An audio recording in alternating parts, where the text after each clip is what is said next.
What is up, everybody? Welcome to the Matthew Yamas podcast. I'm your host, Matthew Yamas. I'm kind of sitting on a couple of ideas for a title, but for now, because I don't have one, it is the Matthew Yamas podcast. Kind of thinking maybe hot husbands, humble, open, transparent husbands. But I didn't want to let not having a title hold me back from starting and kicking this thing off. So thank you for listening, tuning in, as I'm probably sure most of you are family and friends, but I am still going to get into, just in case you don't know, a little bit about me, and you may share this with other people that this may be helpful for. So today, I'm going to be talking about sexual hibernation after having a baby. We're going to get into some of the points in that, some things I've learned, some things I'm learning, things I've talked about with other people. But before we get into that, I want to talk about kind of who I am, why I'm starting this podcast, and where I find myself in life these days. So I'm starting this podcast because I've noticed, through my journey of being a husband and a father, there's been a lot of lessons that I've had to learn and a lot of conversations that just haven't been had. And I don't want to hold anyone accountable, saying, they should have and shoulding on everybody. But, maybe some other people that just didn't have the verbiage or just didn't know how to share. And I just want to be, okay, since I have this experience and knowledge now, I want to be sure that I'm sharing with other new fathers, new husbands, the things that I've learned. And, in my journal, I found about 2 years ago, I wrote down this idea. I was surprised to see that I had this idea written down, even though I felt like it's been kind of in me for a while. And friends and family have been kind of saying, yeah, you need to get this started. Here I am today starting it just with that desire to help relieve, and get rid of some of maybe the shame, the stress, the struggles. And even if it doesn't take all that away, just so you know that there are other men, other husbands, fathers, baby daddies, wherever you find yourself, that are going through these struggles, and that you're not alone, right? And then that, if whatever I share helps you to navigate it, I'm so happy. Thank God for that. But I feel like God has put this idea in me, and I just am trying to be obedient to walking this out. So really, honestly, starting today is very much for me about obedience. And, God gave me this idea. I feel the need to share it with somebody. I hope somebody gets blessed by this. I hope I have something to share that helps you out. And that maybe you can share with somebody else that they need to hear it, or, just they're going through a similar situation. So that's a little bit about this podcast, this episode, and about me. I am, like I said, I'm a father of 4, a husband of 1, been married for 14 years. I have a 14-year-old, 11-year-old. We thought we were done. We're good with 2. We have a daughter, a son. We've replaced ourselves in the world. And the world will go on. We're good. But lo and behold, about 10 years later, I have a 2-year-old now. And I have a 4-month-old. So we have kind of 2 generations of children. And there's been a lot of different lessons with all of these children. And, I'll be hopefully sharing that through this episode and other episodes. You may or may not hear a baby crying in the background. Totally I'm recording this, as you may tell, or maybe not, for out of my son's bedroom. This is currently my office. And my studio, and the place just where I will be recording things. So complete transparency. This is just, where it's at and where it's going to be recorded for now. So, enjoy this space with me. We'll see what God does to create maybe a new space at another time. So I told you a little bit about family life. Personally, just for me, I just recently going through a change in career, or not having a career, or just kind of exploring what that may be. I laid myself off about 3 weeks ago now. I was at a job, different positions for about about 3 different positions for about 12 years, and found myself just not really feeling connected to the work anymore, and just really feeling um, like my purpose is somewhere else. And God didn't really tell me, what that is. I just really felt like deeply in my soul, and it had been coming for years, that it was time for me to move on. And so finally, built up the courage, talked it out. Marriage counseling helped kind of to navigate that decision with my wife. And she supported me through it. And so currently I'm on somewhat of a sabbatical that I'm trying to still figure out. And I'm thankful that this podcast is something that's been on my heart and stirring in my mind for a while. And I have the opportunity to start today. So again, I don't know what's coming next. This podcast is currently happening, so that's a thing. Doing a lot of soul searching, mental health therapy, marriage counseling, and just kind of exploring some of the reasons and of why the way I tick, and maybe what are some of the reasons why I don't do things or I do things, and some triggers. So just been doing a lot of mental health, and it's been good to share and talk with other people. My baby's crying really bad. Let me go back. All right. So I'm back. My baby is fine. I just wanted to double check. He was crying for a little bit. It just turns out had some boogers, trying to get it out. He was being pretty dramatic about it.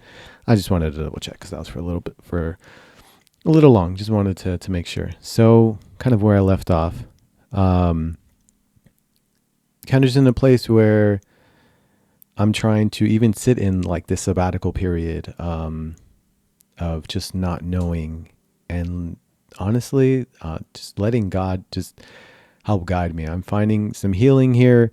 I'm finding some peace.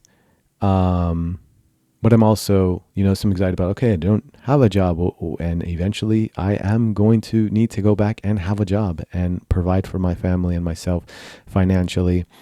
So there's just some unknowns, but also just trying to have some faith and some hope in these unknowns that it will get itself figured out. I will figure it out. People will help me figure it out.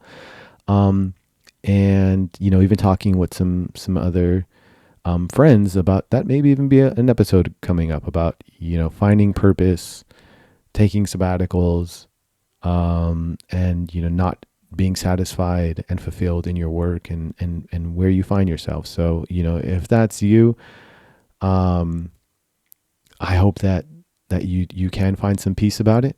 I hope that God does provide a way for you to figure it out and maybe spend some time, seeking mental health, and diving into that. I have found some peace. It's work. It's not for the faint of heart, but I believe it's going to be good for myself, for my family, and just to lead my family through this healing and what it looks like, to really go through that mental health journey. And how it also, what I'm experiencing is bringing God closer in and more real than ever. So I can help so others, and I can fulfill, what he has for me and my assignment, in a more secure, more fulfilled way. So that's a little bit about me. I definitely will share more. Kind of want to get into the topic already.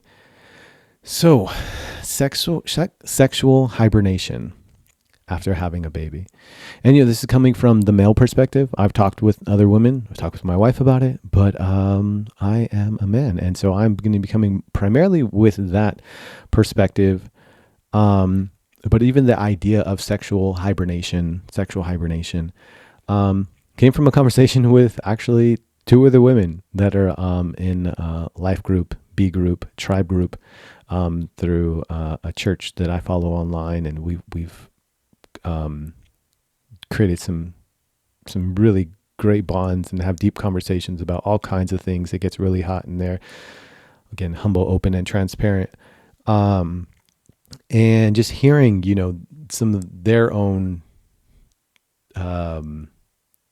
desires to not have sex, in their singleness, or or after certain situations, or like having a baby, it just kind of dawned on me, oh well, these are like sexual hibernations, like just periods of when you don't have sex, whether you're in your singleness and you're trying to save yourself for that person that God has for you, and you're trying to be sure that you you're holding yourself for somebody that's really going to be special to you, and you believe that is going to be the one.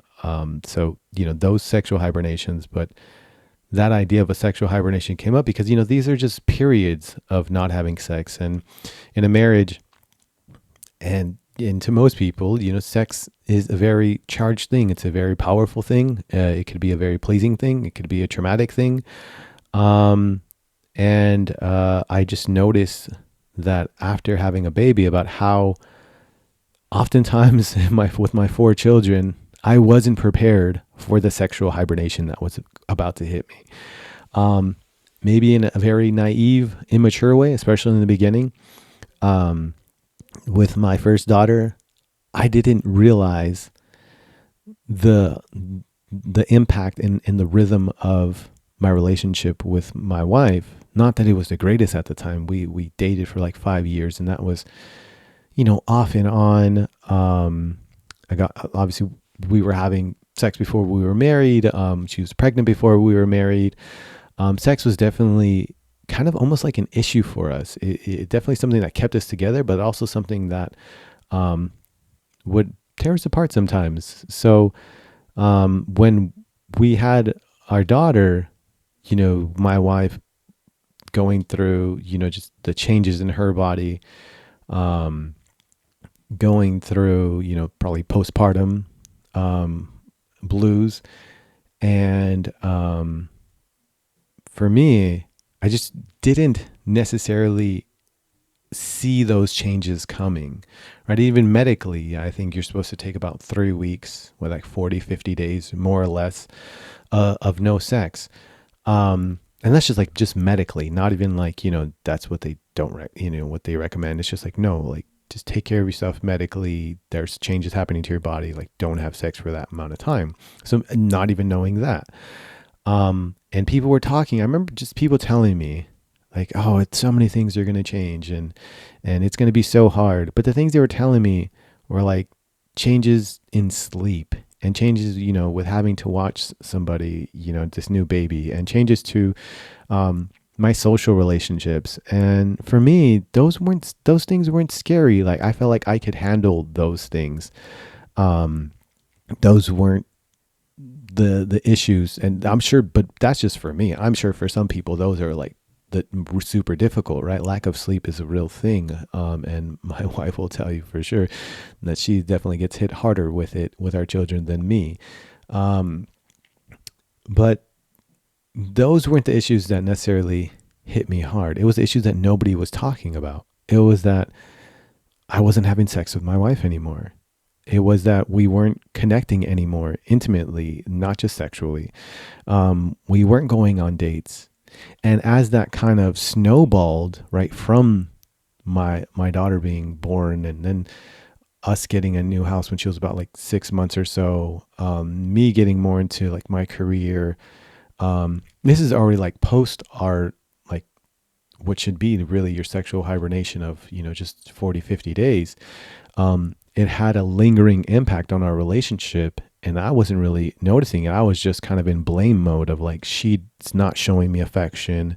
She's not showing me love.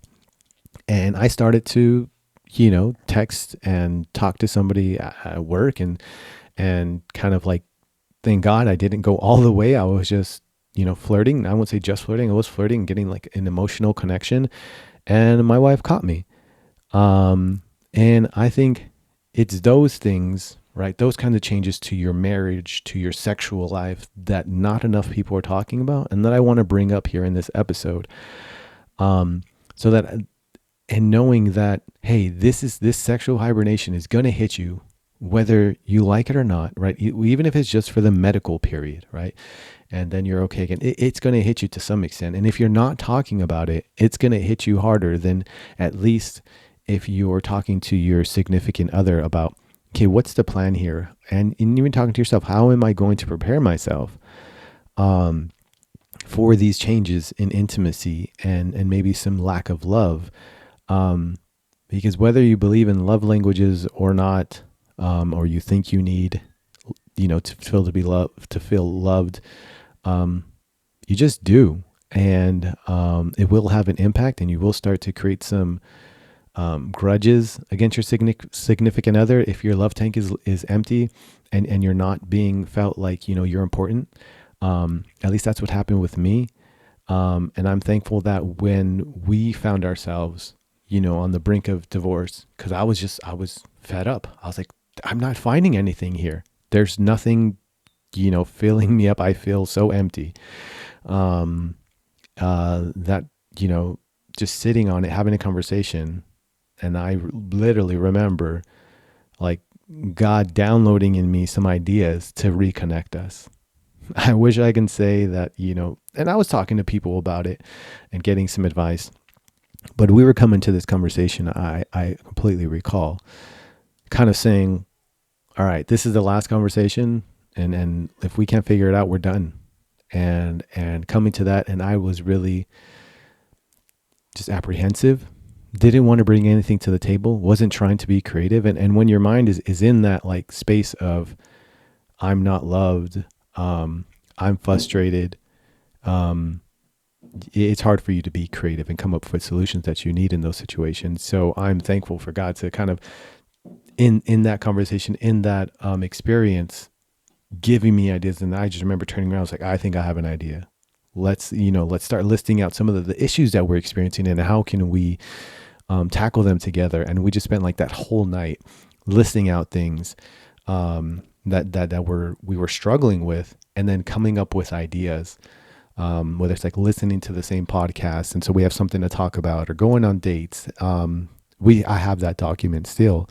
But that's like all the way where kind of like that not knowing of all the changes that were going to happen to my marriage, to my relationship with my spouse, right? To like lack of sex, lack of intimacy, were going to lead me to. And, our marriage counselor tells us all the time about how, newborns are typically, the roughest patches for a relationship. And so I want to talk a little bit about preparing for hibernation, just like mentally, emotionally, and what that mind shift kind of looks like, and how it's changed for me with different kids. I always say blindsided the first one. The second one, I felt like I don't really remember much, but we were definitely in a better place. I didn't get much time off. I felt like we just stayed connected, and it kind of happened naturally. And I hope that happens for you. It's just, super kudos. We were just in a place where we had almost gone through divorce. We were doing a lot of things to keep us connected. So our marriage was in a good place. But so the third one, which is most recent, about 2 years ago, definitely being more intentional, knowing that, okay, this takes a hit on our marriage, on our relationship.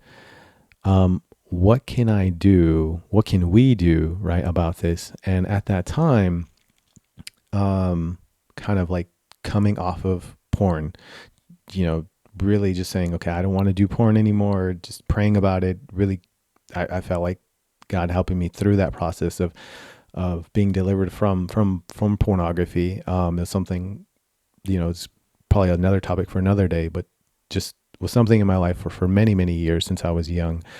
Probably from like around the age of 8. And,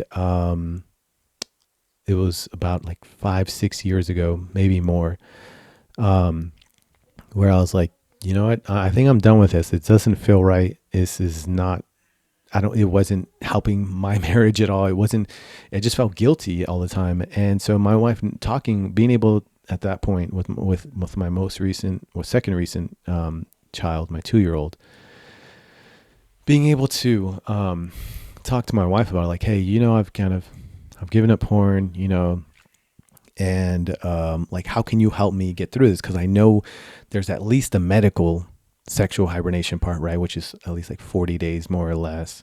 And then you might not be wanting to have like sex for some time, but I still need it. So I was in a place where I was like, I want to be sure that I don't like I was in a place where I was just like, help me to get this relief, and I'm looking back, it was a very selfish position. But I was talking to her about it, and that's just where I was. And I don't want to shame anybody. If that's where you are, like, hey, like sex is super important. I need it. If I don't, I start to just feel so uncomfortable. And so like, I am not loved. I'm still dealing with that, to be honest. I'm still navigating that. But with this child, that's where we were. And I was like, okay, all right. So I'm talking to my wife and just saying like, so like, what if, can you just help me like relieve that sexual tension, but like without like intercourse, like official like intercourse, or like just other ways. I'll let you use your imagination. I won't get like super raunchy in this episode, at least. So she was, because I wasn't masturbating, I wasn't doing porn. I felt like masturbation would pull me more towards porn, and I didn't want to go back into that addiction. So we talked about it pretty openly, and we had a plan. But now knowing that, I just kind of reflecting on that, it kind of was, it was a selfish stance. But my wife kind of wanted to help me get through that. And so now with our fourth child, and so we were doing marriage counseling at that time. Our counselors trying to help us navigate it as well, like just sex, no sex, how we're gonna get in sex or not, and like having dates and things like that. And so with the most recent child, the 4-month-old who you may hear crying in the background from time to time, kind of what that conversation more so look like again is just, one, are you having a conversation with your significant other like, hey, we're coming up on a point where it's going to be 3 weeks or so, and from my understanding, habits usually get built within 21 days. So that's about 21 days of not having sex, not being intimate, right? Just kind of putting your head down and pushing forward. You may end up creating new intimate habits that aren't going to benefit your intimate relationship with your significant other. And so with this fourth child, we're talking about it. And I felt like I was in a better place where knowing, okay, I felt more peace about not having sex, for 3+ weeks. Talking to my wife about, hey, I'm kind of like feeling horny. Like, are you okay with me? And so I actually had a vasectomy as well right before. So I had to masturbate to get out all the semen. And this is probably TMI. But this is what this podcast is probably going to be like, a lot of TMI, just because I want guys to know, like, hey, these are real things. We could talk about them. So, and if you're a wife listening in, then hopefully you're comfortable as well. And so with the vasectomy, I felt like it was the thing to do. I felt like, my wife's been through so much, and women go through so much through pregnancy. It really was just like a pinch on the arm in comparison. So, another topic to dive into for another day. So I'm going through that, but with that comes, hey, you have to get out, all the leftover semen that's there. And so that requires masturbation. So talking to my wife about that, and saying, hey, here's something I feel like I haven't touched on, is like, how do you, I remember talking to my wife, okay, I'm dealing with this porn issue. How do you feel about porn? And me watching it. She wasn't as like, oh my gosh, that's so disgusting. How could you do that? I don't think, like, I can't believe any men are doing it. She wasn't too surprised. She wasn't too angry about it. And I think the more we talked about, like, hey, like these are other women that I'm looking at and that like I'm kind of like fiending for or lusting over, like, and I think talking to her about it, like how the way I was seeing it or starting to see it, she's like, yeah, I'm not comfortable with that. And I think knowing that she wasn't comfortable with it kind of helped to hold me accountable. When I was just holding it myself and just saying, it's wrong, it's shameful, don't do it. wasn't as helpful as when my wife was like, yeah, I don't really like that, you're looking at other women, and that kind of like hurts me. And I rather share that, that sexual energy, those intimate moments, between us. Um, that really helped to have like that focus change, and help me to really stop porn. Um, and I bring that up because the something that I know is not talked a lot about in circles, maybe jokingly sometimes, and especially in another environment that I find myself a lot is in groups that are usually led by a church, because I'm in groups, have friendships with people in church, attend church, and listen to podcasts that are kind of focused from that area. Um, and I know it's a topic that's not talked about too much is masturbation, and like, is it okay? Is it sin? Um, is it, and as far as I know, I'm not a scholar of the Bible, but I've done a fair amount of reading and studying. I cannot find like where it says that, and not that necessarily you need to find like every little thing that says like sin. You should definitely be talking to your spouse and praying about it and asking God about it. But where I sat on it, after some years of not doing it, because I felt like it was going to take me back to porn, noticing that it could be a tool that could help me get through this sexual hibernation, without porn though. So we've done some exploring of like getting footage and pictures of sexual images of my wife to help relieve my sexual tension, through masturbation. And that's been helpful. But even when that's not there, I think I'm at a point where, again, TMI, but hopefully men feel some, less shame about this, or just new ideas of like, just using my imagination has been okay. Just remembering great sex with my wife, to relieve myself. I think, doing that and being okay with it, actually I've found connects me still to my wife, not some random woman that I'm attracted to on the internet. It's definitely not the same as sex, and it's not as connecting as sex because my wife's not involved physically, but at least I feel like my mind still connecting with that person, or at least staying dedicated to that person. But I talked to my wife about it. I'm like, hey, like, I know you still like, or do you want to have sex, or is that something you're wanting or not? Okay, are you okay with me relieving myself? And she's like, usually, like, okay, that's fine. And she knows I'm not going into porn or anything like that, because these desires are still there, right? And I think what's most important, and maybe what I'm talking around, is the importance of keeping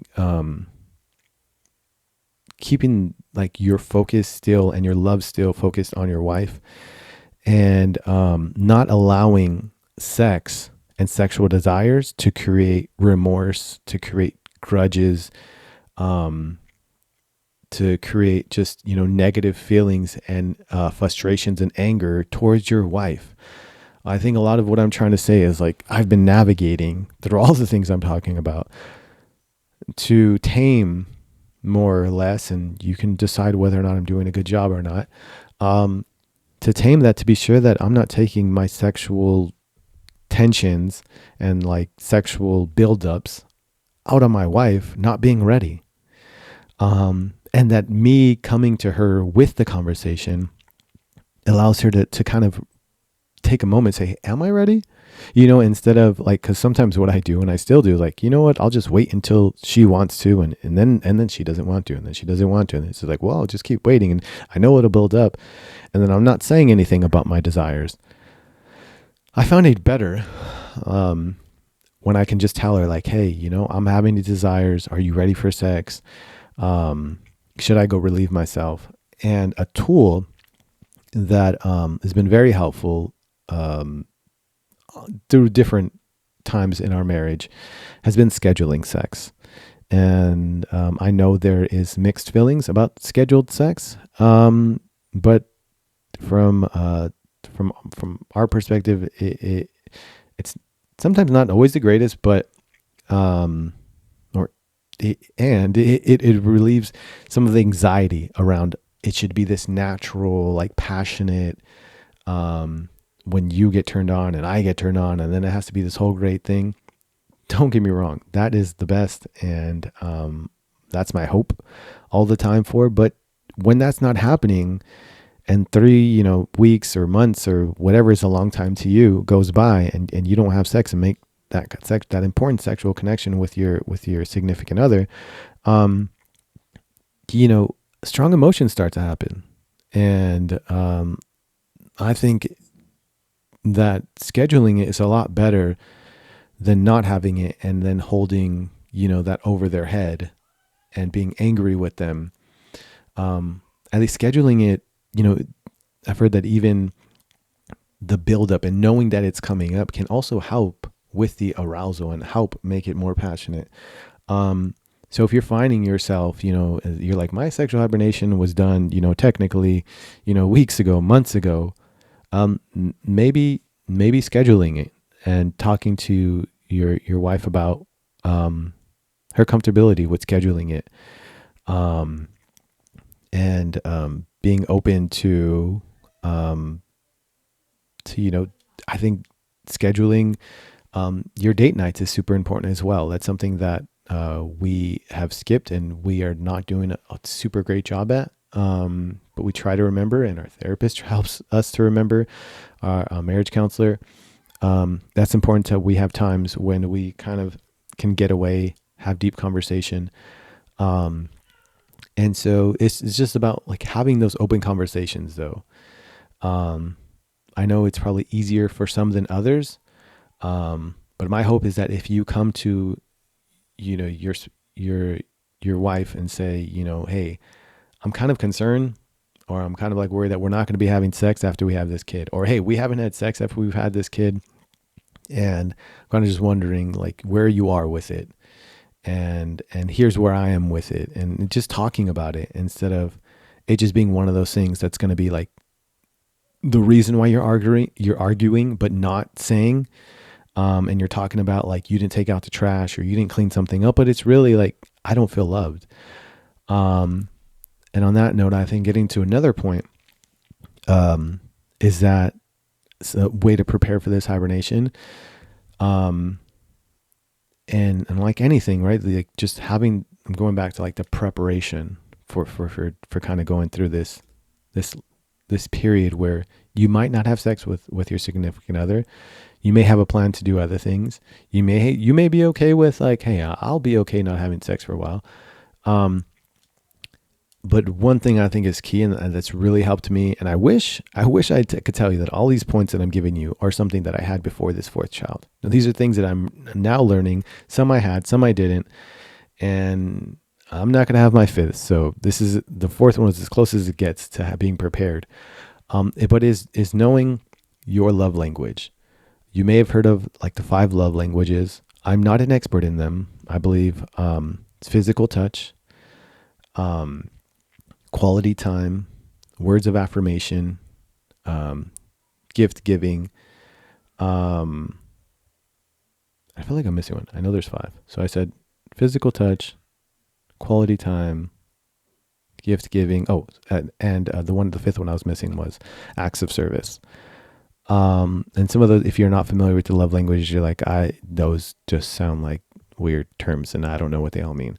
I'd encourage you to, especially if you're approaching this time, if you're approaching it and you can prepare yourself for this hibernation, like go learn about your love languages, because if you can learn about how you can feel loved when you're not getting, sexual love, because a lot of us men find like sex sometimes is like one of the main things that helps us to feel loved from our significant other.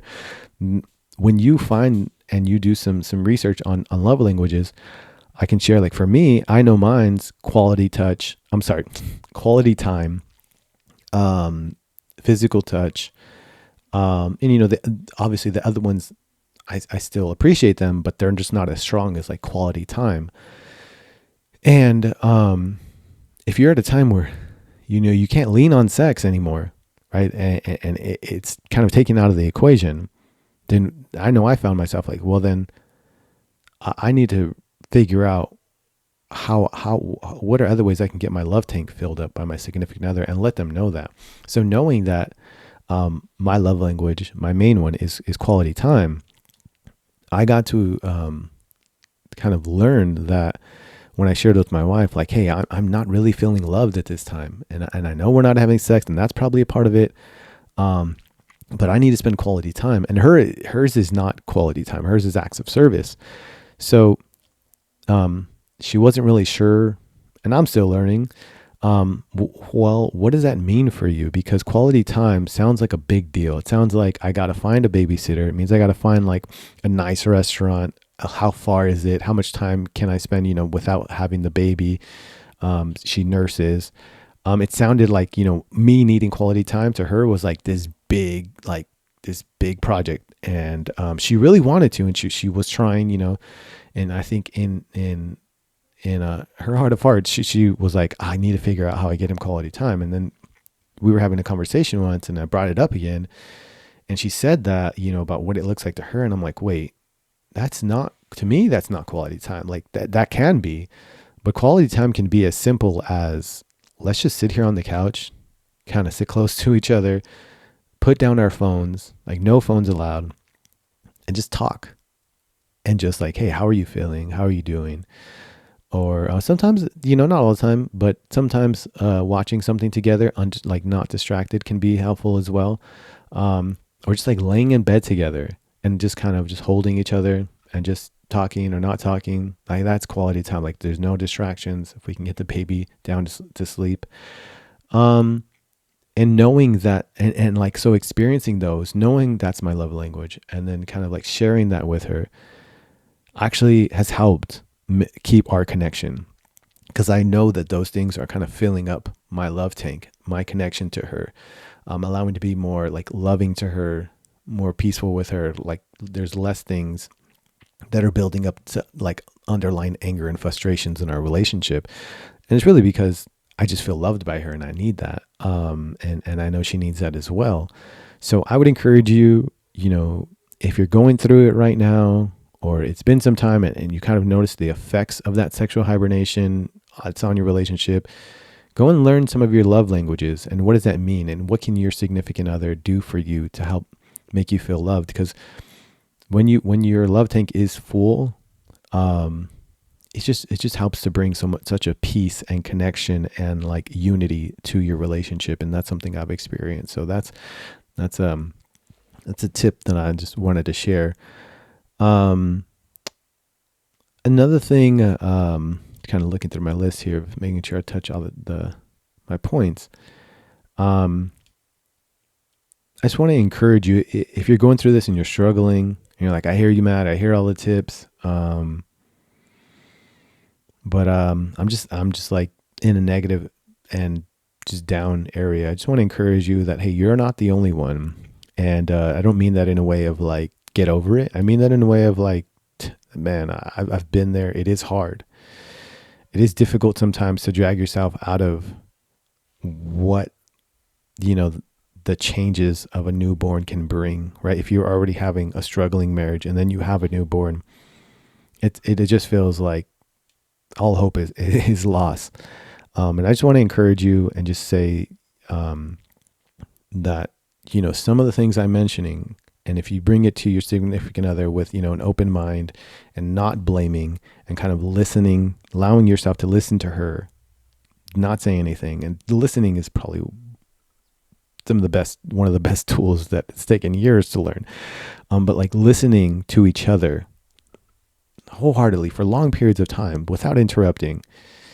And then, not getting into the whys and like who did what, and just listening and trying to understand, and then getting like that will just bring down a lot of your tension. That alone, if that's all you did, it would bring down so many tensions.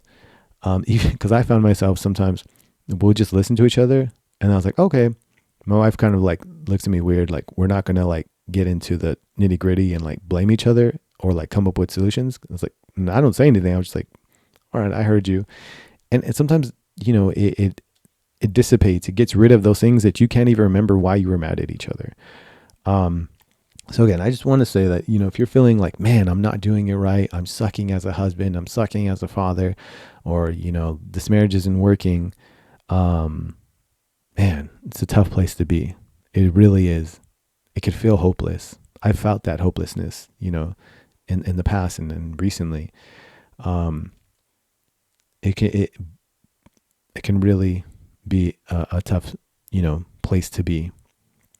And there are other men like myself that are going through it, that are figuring it out, that want to have these open conversations. I'd encourage you to find, other people that are open to have these conversations that will listen to you. Because having somebody to listen to, if it's not your significant other, I know I am still working on building trust with these emotions and conversations with my wife.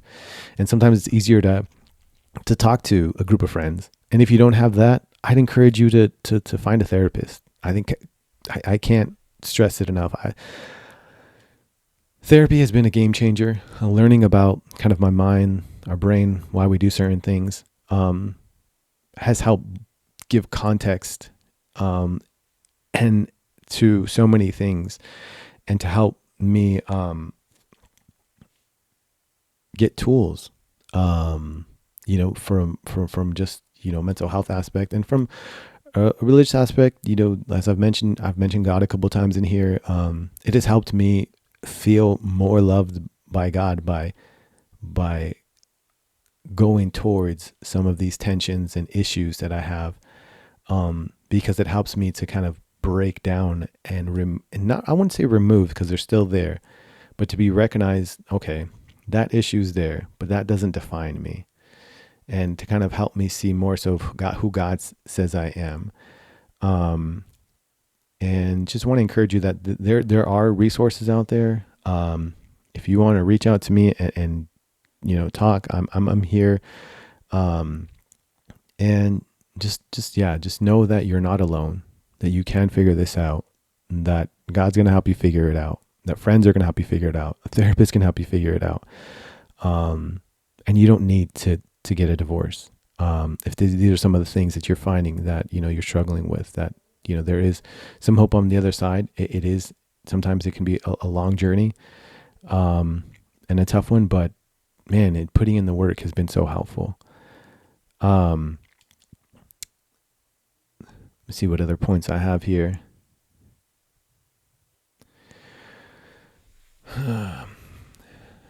So yeah, I think that's about it. I think I'll leave it there. Hopefully some of these tips, or just having this conversation and knowing you're not alone, has been helpful. Definitely want to dive into other topics around just being a husband, and how I've learned to be a better husband, and how that really leaks into being a good father. I know oftentimes we take our pride with being a good father, and I love my kids, and kids come first. Another topic is just how I've learned how my wife comes first, and unfortunately I haven't always been good with that. And so definitely another topic we'll be getting into. But thank you for sticking around. If you've listened to this whole thing and heard me rant about sexual hibernation, just try to do your best to prepare for it. Conversations, listening to each other, you and your wife, as much as you can, maybe plan for it, or say, different scenarios. And even if you do plan and it's not happening the right way, try to have some flexibility, some grace for each other. Whatever you do, just be sure that you are sharing if you can, right? Because I struggle with this still. It's like, if you are struggling or feeling horny and don't know what to do with it, or feeling lust, I have found when I do it, and I don't do it enough, when I come to my wife with that, or share it with somebody, it helps to break it down. It feels like someone's helping me to carry this, right? And I believe that that's why God didn't create us in a vacuum and by ourselves. He created us to be with each other. And we are meant to share with each other, to help carry each other's loads.